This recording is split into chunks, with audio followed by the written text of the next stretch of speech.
Fais bien ce que tu as fait. Donne le meilleur de toi. Donne ton 100%. Et le reste, laisse à Dieu. Ne cherche pas à faire ce que Dieu seul peut faire. Ne cherche pas à changer l'inchangeable. Non. Mais donne ton 100% dans tes études, dans ta carrière, dans ton mariage, dans ton lieu de travail, l'éducation de tes enfants. Mais je viens te dire aujourd'hui que ton 100% là peut être 0% à l'autre. Ton 100% là peut être 10%, peut être insignifiant à l'autre. Voilà pourquoi on voit des gens travailler dur, mais ne rien gagner. On voit des gens étudier à fond, mais échouer. On voit des gens se donner dans une entreprise, mais être tout de même licenciés. Et on voit des gens même dans des foyers, dans des mariages, hommes comme femmes, bien faire. Mais on voit le mariage là décliner, aller au divorce. Aujourd'hui, je viens te dire que cela n'a pas commencé aujourd'hui. Mais depuis belle lurette, Dieu donna à l'humanité ce qu'il avait de plus précieux. Il donna son 100%, Jésus-Christ de Nazareth, et il vint ici-bas. Mais aujourd'hui encore, on voit Jésus être ignoré par plusieurs. On voit le nom de Jésus être bafoué, piétiné par plusieurs. Voilà pourquoi on voit des gens qui se sont sacrifiés, qui ont tout donné, qui ont aidé, qui ont assisté les membres de leur famille, les connaissances, les amis. Mais ces personnes, en retour, n'ont eu que des paroles blessantes, des paroles ingrates. Qu'est-ce que tu as déjà fait? Et puis quoi? Ah, cet argent que tu m'avais donné, c'est quoi ça? Oui, tu m'as aidé quand j'étais malade, et puis quoi? La voiture que tu m'as achetée, c'est quoi? C'est une aide, ça. Ce n'est rien. Et du coup, beaucoup de gens sont découragés. Beaucoup de gens sont blessés. Beaucoup de gens sont aigris. Bien-aimé, je viens te dire aujourd'hui que quand tu auras fini de très bien faire ce que tu as fait, laisse à Dieu. C'est lui qui donne la note. On se souvient de l'histoire de cette veuve qui donna dans le panier des offrandes tout ce qu'elle avait de plus précieux. 2 petites pièces. Ces 2 petites pièces-là étaient insignifiantes aux yeux des hommes. Parce qu'autour d'elle, il y avait des gens qui donnèrent beaucoup plus. Il y avait des riches qui mettaient dans le panier des grandes sommes d'argent. Mais devant Jésus, c'est cette femme qui fut la plus riche. C'est son offrande qui toucha le cœur de Jésus. Je viens te dire aujourd'hui que Dieu ne voit pas comme les hommes voient. Donc pourquoi veux-tu mourir avant ton temps? Donner de son 100%, bien-aimé, c'est donner selon nos moyens et nos capacités. Ne jamais aller au-delà. Non. Parce que Dieu ne te demandera jamais ce que tu n'as pas. L'homme peut-être, oui, l'homme oui, mais Dieu non.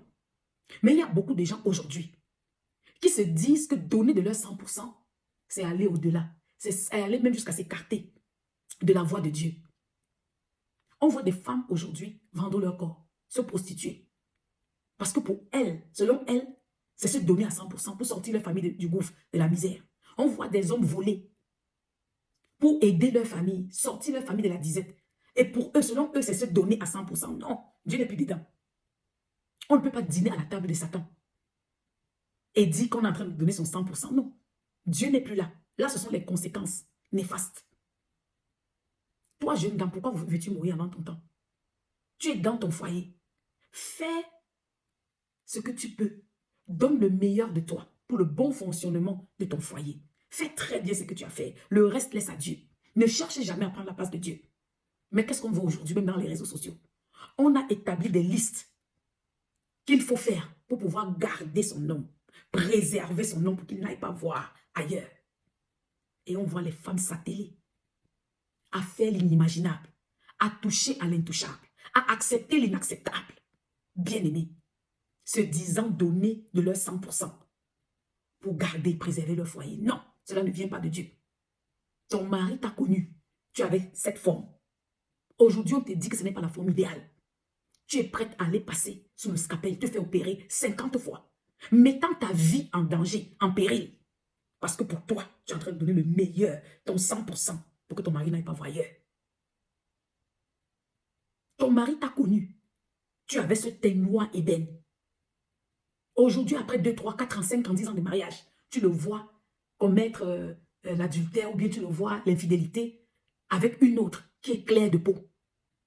Tu vas aussi te décaper la peau, mettant ta propre santé en péril. Aujourd'hui, on te dit, il faut appliquer telle méthode, il faut faire ci, il faut faire ça. Même des choses qui rentrent, qui sont en abomination. à l'Éternel. Parce que pour toi, c'est de donner ton 100% pour garder ton foyer. Alors dis-moi, toutes ces superstars-là que nous voyons, qui ne sont pas juste là pour appliquer les formules qu'elles ont lues, qu'elles ont entendues, non. Ce sont des femmes qui ont des coachs personnels, qui ont des experts qui les entourent. Ce sont des femmes, ces superstars. Elles ont toutes les formes. Il y a tous les moyens. Comment pouvez-vous expliquer les adultères répétés de leur mari? Comment pouvez-vous expliquer leur divorce répété? Comment? Bien-aimé, donner de ton 100%. C'est de ne jamais outrepasser la parole de Dieu.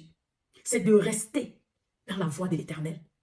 C'est de donner selon tes moyens, tes capacités. Dieu ne t'enverra jamais aller voler. Il ne t'enverra jamais aller toucher à la magie. Il ne t'enverra jamais vendre ton corps. Il ne t'enverra jamais pécher. Si aujourd'hui tu m'écoutes et tu as longtemps cru que c'était ça, donner le meilleur de soi-même, donner de son 100% pour aider, pour assister, pour préserver, pour le bon fonctionnement de ton foyer, bien-aimé, reviens à la raison. Ça devient de l'idolâtrie. Oui, ça devient les désirs charnels, de l'égocentrisme. Oui, tout ça mélangé. C'est de l'idolâtrie. Tu te dis non, sans mon mari, je ne peux pas vivre. Je suis prête à accepter l'inacceptable. Je suis prête à me faire opérer 100 fois pour lui plaire. Toi, homme, tu as épousé cette femme. Elle savait que tu n'avais que 1000 euros, 100 000 francs peut-être par mois. Aujourd'hui, elle te dit que tu es un homme pauvre. Maintenant, tu vas duper dans ton lieu de travail. Tu vas voler parce que pour toi, tu es en train de donner ton 100%. Quand tu seras arrêté, emprisonné, cette même femme-là, elle te laissera, elle se moquera de toi. Tu pleureras non seulement la séparation, mais le mal que tu auras commis aux autres. Aujourd'hui, au son de ma voix, bien-aimé, reviens sur le droit chemin.